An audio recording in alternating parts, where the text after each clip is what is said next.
Good morning mga kamads! Gising na ba ang lahat? Ay aba ako ay gising na ang diwa mga kamads at alas 4 pa lang nga yan ng madaling araw dahil nga ay another luto na naman tayo ngayon ng kamuti ubi turon. At kahit walang pasok itong aking bunso ay magtitinda pa rin ako mga kamads dahil pupunta din naman kami sa school nila dahil may magtitimbang nga at magbibigay ng vitamin E sa kanila at may kukunin din kasi ako sa school.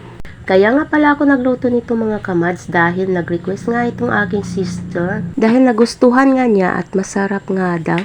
Andito na nga kami sa school nila mga kamads at nagsimula na nga silang magtimbang at magbigay ng vitamin E.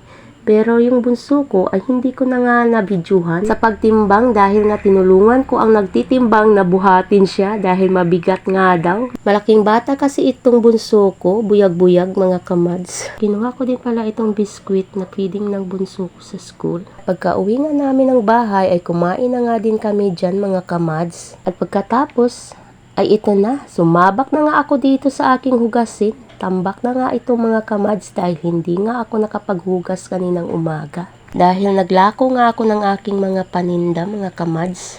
Hinugasan ko din pala itong lalagyan namin ng plato dahil masibo na nga din at natatalsikan kasi siya ng mantika tuwing naluluto ako dahil malapit lang kasi siya sa aming lutuan mga kamads. Pagkatapos ko nga maghugas ng plato ay kinuha ko naman itong aking mga sinampay dahil tuyong-tuyo na din naman ito at baka bukas ay maglaba naman ako at masampayan na naman ang bago.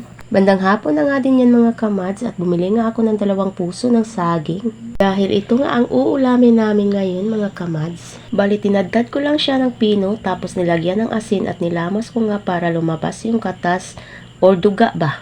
And then hinugasan ng mabuti at piniga. Maghiwa na nga pala ako ng bawang at sibuyas dyan mga kamads. At nilagay ko na dito sa puso ng saging at nilagyan ko din ng 2 itlog.